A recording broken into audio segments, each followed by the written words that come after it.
Voilà. Je reçois deux invités. Fumuto Tobasanga, vous êtes rapporteur, d'abord géniteur de la troisième voie, et puis vous êtes rapporteur de l'opposition dite républicaine. Bonjour. Bonjour, monsieur le journaliste. Voilà, et Michel Kitoko, on ne vous présente plus parce que vous êtes connu comme personnalité indépendante. Vous tirez sur tout ce qui bouge. Politologue, vous l'êtes, juriste. Je commence par vous. Fumuto Tobasanga, l'opposition, pourquoi elle est divisée, cette opposition républicaine? Mais d'abord, troisième voie de Fumuto et troisième voie de Léon Kengo, y a-t-il des similitudes? Qu'est-ce qui explique ce mariage entre les deux troisièmes voies? Merci beaucoup. La troisième voie de Fumuto est un courant de pensée culturel pour la paix et la bonne gouvernance de la terre. Elle vient après le socialisme et le libéralisme, la gauche et la droite, le passéisme et le mimétisme. Mais le président Kengo est centriste et équilibriste. Ça veut dire, tous nous disons que rien n'est totalement bon ni totalement mauvais. D'où il faut concilier les valeurs positives pour le bien-être de la terre. Alors, qu'est-ce qui explique justement ce rapprochement Fumuto, Kengo Adondo? Est-ce que ce n'est pas de l'opportunisme? Est-ce qu'il ne se sert pas de vous, comme jeune Turc à l'époque, comme c'était Jacques Matanda, Olengan Koy, et Antoine Capeta et les autres, pour aujourd'hui peut-être lui donner encore beaucoup plus de poids? Je crois qu'il faut poser la question. Un machiavéliste au sein de la Je crois qu'il faut poser la question autrement. Il faut dire qu'est-ce qui explique le rapprochement troisième voie la majorité présidentielle, troisième voie l'opposition. Parce que avec le président Kengo, on s'est rencontré aux concertations nationales. On ne s'est pas rencontré dans une alliance IFC troisième voie. Non. Le président de la République a convoqué les concertations nationales.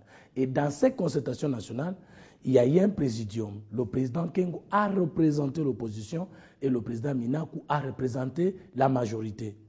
Et nous qui sommes de l'opposition, nous devrions savoir qui nous engage ou qui nous représente dans ces concertations. C'est la personne de Léon Kengo.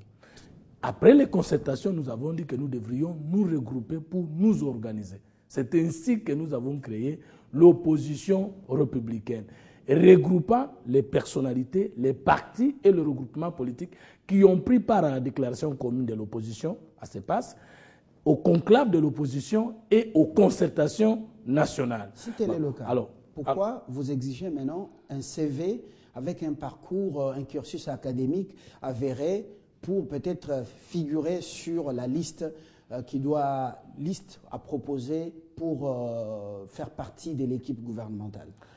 Je termine la première question, nous disons alors qu'au niveau de la troisième voie, étant donné que nous parlons de la synthèse des thèses qui s'opposent, parce que nous disons que toute chose restant égale par ailleurs, l'opposition et la majorité, ce n'est pas les Congo. La gauche et la droite, ce n'est pas l'économie. Ce qui nous unit est plus grand que ce qui nous divise. C'est ainsi que dans cette orientation-là, tous les centristes et tous les membres de la troisième voie sont pour la cohabitation, la réconciliation, la cohésion, l'unité, l'union. Dans cet esprit-là, nous avons accepté d'accomplir l'article 16.4 de la loi portant statut de l'opposition qui dispose que l'opposition doit privilégier les dialogues et la concertation avec la majorité sur les questions touchant à l'intérêt national et sur la résolution des différents politiques. Voilà, nous avons accepté de répondre à l'invitation du chef de l'État et nous avons pondu, excusez-moi le terme, les recommandations issues des concertations nationales. Nous les connaissons. Après, nous avons organisé l'opposition républicaine. Voici quand l'opposition républicaine est née. Je suis parmi les cofondateurs de l'opposition républicaine. Et lorsque l'opposition républicaine est sortie, nous avons eu 3 personnes connues, dont une légale et les autres non légales. Les coordonnateurs de l'opposition républicaine et les porte-parole de l'opposition républicaine n'étaient ni votés, ni cooptés, ni élus. C'est-à-dire il y a eu l'organe, autorité morale qui est dirigée par Léon qui est connu dans les statuts. Il y a eu ensuite Lisanga Bonganga, coordonnateur, et Fumuto, rapporteur.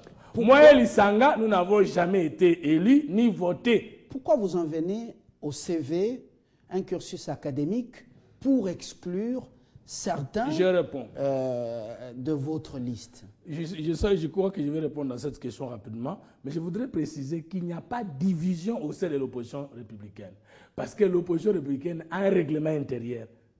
L'opposition républicaine dispose dans son règlement que les décisions ne peuvent être prises que par consensus, vote ou en remplissant les 3/3 des membres.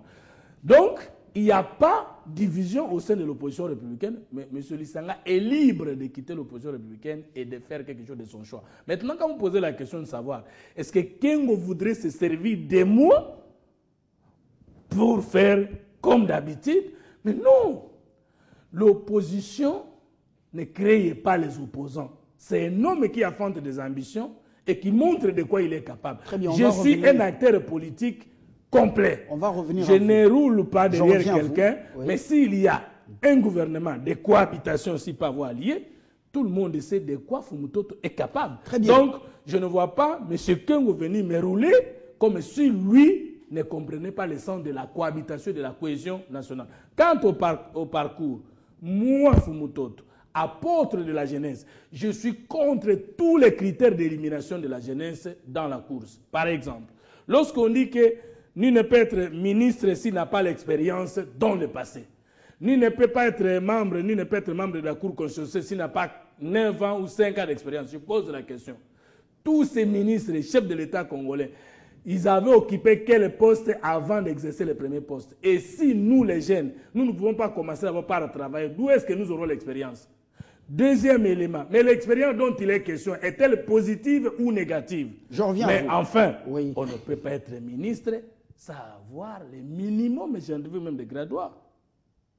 Parce que les questions politiques sont éminemment scientifiques et techniques. C'est là que vous éliminez pratiquement quand même quelques tenors de cette opposition. Il faut un critère académique, moral et l'engagement. Vous devez être engagé politiquement, vous devez être scientifiquement outillé et vous devez être moralement outillé. Et je crois pour un gouvernement qui veut relever des défis, ces critères sont je reviens à vous alors. M. Kitoko, vous avez toujours pensé que Léon Kengo n'a plus rien à donner compte tenu de son passé. Et cette opposition républicaine, vous l'avez dit, est-ce qu'elle a encore de l'avenir au vu de cette division qui la mine? En fait, ce qui est étonnant par rapport au cursus même de Léon Kengo Adondo, c'est le fait qu'aujourd'hui, lui, il a toujours dit qu'il était toujours dans l'opposition. Mais actuellement, il nous annonce une opposition républicaine. Donc avant, il était dans quelle opposition? Opposition sociale, spirituelle, je ne sais pas quelle opposition, ou que lui brandissait le drapeau de l'opposition avant. Léon Kengo Adondo, nous savons bien son passé. Le passé qui consiste depuis la conférence nationale souveraine, c'est lui qui était à la base des HCRPT. Je sais à cette époque-là que peut-être mon jeune frère Fumutoto était encore trop jeune pour comprendre un peu les enjeux, mais quand même, il faut faire très attention. J'ai l'impression que Léon Kengo Adondo, comme vous l'avez dit, peut se servir de beaucoup de gens qui ont quand même de l'avenir dans ce pays pour les amener soit au casse-pipe, soit qu'après, une fois qu'il se sert de ces gens-là, il fait son affaire à sa manière. Deuxième chose plus récente, vous avez constaté... a-t-il raison de lever le pied contre son mentor? La faute que Lissanga Bunganga a eu, le péché qu'il a commis, c'est de ne pas comprendre qui est Léon Kengo Adondo, de ne pas aller fouiller un peu le passé de Léon Kengo Adondo avant de s'engager avec lui. Le premier à ce niveau-là. Donc vous allez comprendre que dans le passé récent, Léon Kengo Adondo, c'est lui qui, ensemble avec les opposants, ils se sont dit, nous allons en candidat aux élections présidentielles, et le même qui annonce l'échec des gens de l'opposition avant même que les élections soient publiées comme telles. Vous comprenez déjà que c'est lui qui joue au chaud et au froid. Il était à la base d'HCRPT contre Tshisekedi. Il a anéanti l'opposition de Tshisekedi à l'époque de la conférence nationale souveraine. Et c'est lui qui est à la base aussi des débâcles, des divisions énormes et incroyables au sein de l'opposition. Toujours avec la possibilité et la position de se maintenir. Là maintenant, je pense que Fumutoto, dans sa façon de voir les choses, il a quand même un courant. Et je crains que Léon Kengo Adondo se sert de courant de ce jeune homme et pour essayer de faire son affaire à lui. Et c'est là qu'il doit pouvoir faire très attention dans la façon de faire les choses. Notamment, je produis ces conseils à Fumutoto. Il ne faut pas que Léon Kingouadondo pousse la mener au casse-pipe. Il a des potentialités, il a de l'avenir, il peut faire la politique demain après-demain et se repositionner comme tel. Mais la personne, Léon Kingouadondo, moi, le connaissant dans son passé, j'ai été personnellement victime de la politique de Léon Kingouadondo à l'époque de Marshal Mobutu. Aujourd'hui, nous savons qu'il n'a plus de recettes, il n'a plus de leçons à donner au peuple. C'est un règlement de Non, compte. non, non. Quand je dis la génération que nous sommes, vous, tout le monde, je dis notre génération aujourd'hui, nous avons été victimes de la politique et des débats de la dictature de Mobutu à l'époque. Aujourd'hui, si nous sommes revenus... On a le pardon, la révolution pardon. Vous savez, la révolution pardon veut dire quoi? La révolution pardon ne veut pas dire que je suis obligé de pactiser avec le mal à tout moment parce qu'on l'a pardonné. Il est là, je ne sais pas par quel miracle il s'est retrouvé là-bas. Je ne connais pas la base électorale de Léon Kingouadondo. Je ne connais pas sa base. Sa base, en tant qu'élu, en tant que député ou en tant que sénateur, je ne connais pas sa base. Mais je sais que c'est un acteur politique qui cherche toujours à se positionner ou à perdurer au pouvoir d'une manière ou d'une autre. Il est là. Je ne sais pas ce qu'il a apporté pour la République démocratique du Congo, mais en tout cas, les recettes... Vous quand êtes je regarde Polisanga, Bonganga. non, mais attendez, je dis tout simplement... Makila. Je dis tout simplement que le péché que Lisanga Bonganga a commis, son péché, son numéro péché, de ne pas comprendre avec qui il est en train de flirter sur le plan politique, notamment Léon Kingouadondo. S'il faisait attention à regarder un peu le passé de Léon Kingouadondo, il pouvait se faire son propre chemin avec les jeunes qui sont ici à côté pour dire nous avons la possibilité et la capacité de donner d'autres formes de leçons au peuple congolais pour que nous puissions aller vers de l'avant. Mais sinon, Léon Kingouadondo n'a plus de recettes à donner au peuple congolais maintenant parce que le fruit de l'échec de Léon Kingouadondo ne peuvent pas apporter de la réussite. Les fruits de l'échec n'apporteront jamais de la réussite. Aujourd'hui, Lisanga Bonganga n'est-il pas en train de faire voler en éclat une initiative qui avait de l'avenir, opposition républicaine? Je voudrais répondre à M. Kitoko. Je ne sais pas prétendre maîtriser l'avenir. Si quelqu'un veut se servir de Fumutoto de la troisième voie pour se maintenir, à l'occurrence Léon Kingouadondo, je ne connais pas demain, je ne suis pas Dieu. Mais au moins Fumutoto est géniteur d'un courant de pensée, il est irremplaçable. Parce que personne ne peut représenter mes livres, ma pensée, mes idées. Au moins Fumutoto n'est pas un garçon de course de quelqu'un. Au moins Fumutoto est président d'un parti politique. Et Fumutoto est porte-parole d'un regroupement politique intitulé Dynamique de l'opposition qui n'est pas aux institutions. Alors que le président Kengo est président d'un parti politique et parlementaire opposant des institutions. Donc il n'y aura pas quelqu'un qui peut se servir de Fumutoto comme tremplin. Mais seulement il est évident que Fumutoto ne peut pas parvenir seul, ne peut pas arriver seul. En politique, on ne va pas seul. Il faut un mentor.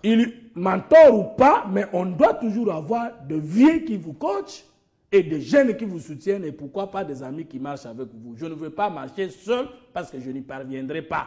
Alors, mais maintenant, attends. Maintenant, si on me pose la question de savoir, ne vous alliez pas à Kengo parce qu'il est mauvais, mais qu'il n'est pas mauvais dans ce pays. Qu'on me dise son nom, comme ça je vais m'allier avec lui. Et même moi, Fumutoto, est-ce que je ne suis que bon? Je n'ai pas des aspects négatifs dans ma vie. Moi aussi, j'ai des imperfections, j'ai des faiblesses.